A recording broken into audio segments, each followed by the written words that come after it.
Welcome everyone. Today I am going to talk about the Snowbound Empire of the Antarctic Continent.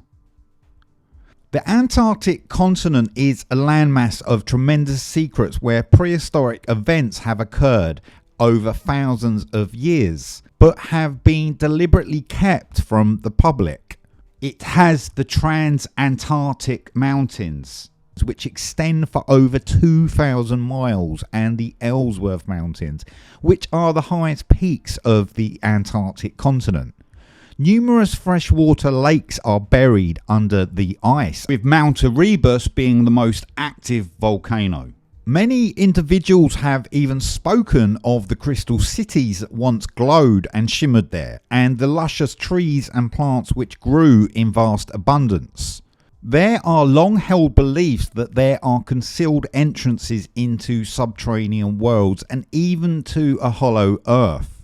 With many countries that have signed the Antarctic Treaty, where numerous research stations have been constructed.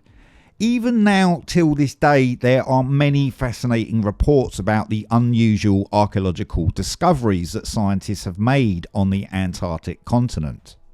Rear Admiral Richard E Byrd worked for the US Navy, and on the 31st of December 1946 he began his command of Operation Highjump. He had led other Antarctic expeditions, and Operation Highjump was his fourth expedition. Rear Admiral Byrd wrote a book for the initial 3 Antarctic expeditions. The first book Rear Admiral Byrd wrote was called Little America Aerial Exploration in the Antarctic, the flight to the South Pole, where some believed he travelled into the hollow earth. It is also believed that Rear Admiral Byrd observed a golden paradise at the South Polar region during his last Antarctic expedition in January 1956 that was called Operation Deep Freeze. He was made a Rear Admiral by the United States Congress in December 1929. He then led his second Antarctic expedition in March 1934. Whilst he explored the Antarctic continent, Rear Admiral Byrd actually founded the first Antarctic Lodge, number 777, of the New Zealand Constitution in February 1935. He also invented his own Masonic order and called it the Order of the Penguin. After this, Rear Admiral Byrd then led and commanded the third Antarctic expedition from October 1939 to March 1941. Admiral Byrd's fourth Antarctic expedition was called Operation Highjump and lasted from the 31st of December 1946 to the 15th of February 1947. The intention of Operation Highjump was to establish an Antarctic research station called Little America 4. A convoy for the Antarctic expedition was sent as the exploration was expected to last for 6 to 8 months. Besides the flagship USS Mount Olympus and the aircraft carrier CG-58, there were 13 support ships, 6 helicopters, 6 flying boats, 2 seaplanes and 15 other aircraft from the US Navy. The total of the personnel involved was over 5,200 people. The huge convoy that arrived in the Ross Sea on the 31st of December 1946 then began aerial exploration of an area half of the size of the United States, recording 10 new mountainous areas.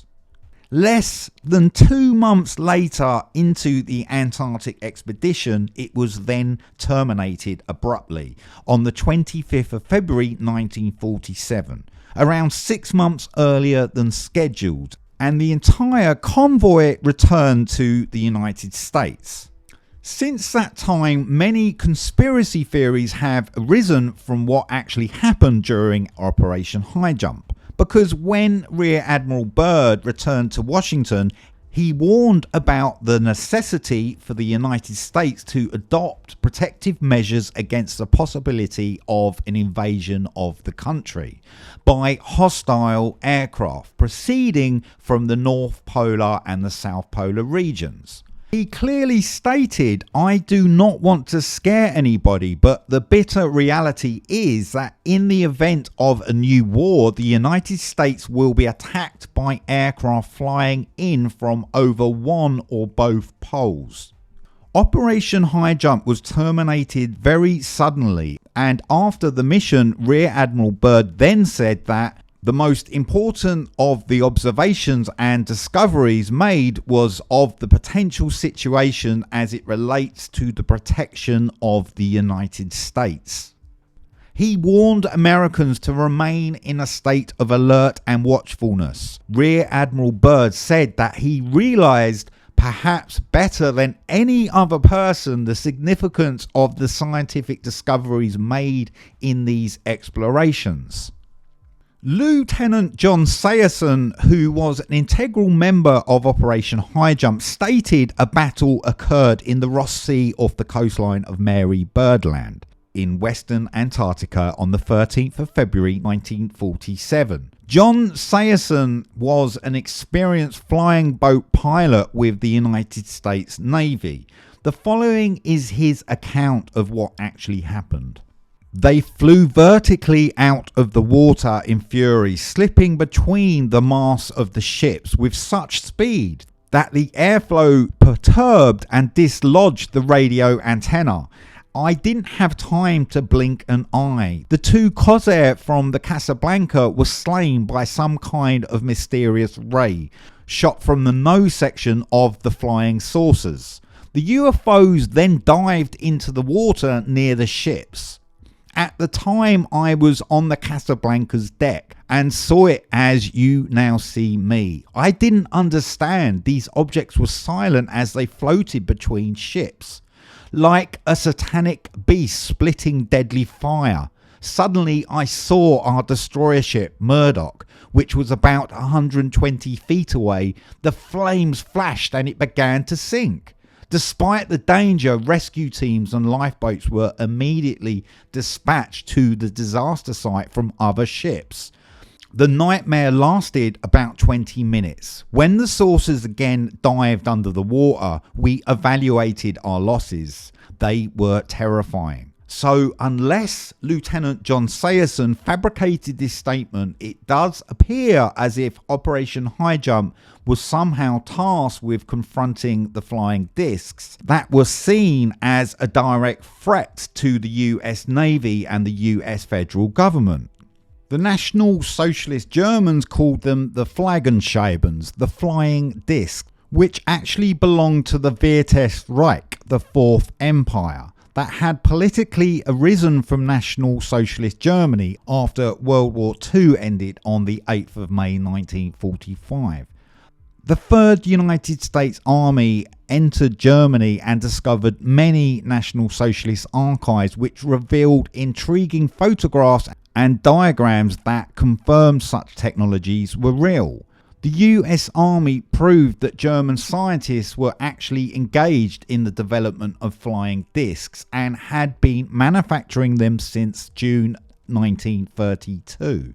After World War II began in September 1939, the National Socialist Germans Working Party had already constructed numerous flying discs which had been transported out of Germany. At the time, nothing like this existed on the Earth. How did the German scientists manage to achieve such technological advances? Were the German scientists secretly communicating with extraterrestrials? Whatever actually transpired during Operation Highjump caused considerable damage to the equipment and vessels which the US Navy had taken with them, because at least one ship, dozens of sailors, aircrafts had been left unusable. Some of the sailors from the US Navy then began to suffer from mental disorders. This story may seem crazy, but there are numerous accounts which confirm the authenticity of what really happened here. Before his Antarctic expedition, Rear Admiral Byrd said on the 18th of February 1947, "I'd like to see that land beyond the pole. That area beyond the pole is the center of the great unknown." When Rear Admiral Byrd left Base Camp Arctic and flew northward on the 19th of February 1947, he recorded 1,700-mile flight across the Arctic continent in a navigation log and diary, where he made unusual comments which included the fact that Rear Admiral Byrd did not observe ice and snow, but land areas consisting of mountains, forests, green vegetation, lakes and rivers. And in the underbush he observed a strange animal resembling the mammoth. Rear Admiral Byrd apparently also encountered Nordic Aryans who appeared to be Germans or some kind of extraterrestrials. This information was reported to the Office of Naval Intelligence in Washington, D.C. by Rear Admiral Byrd on the 11th of March 1947.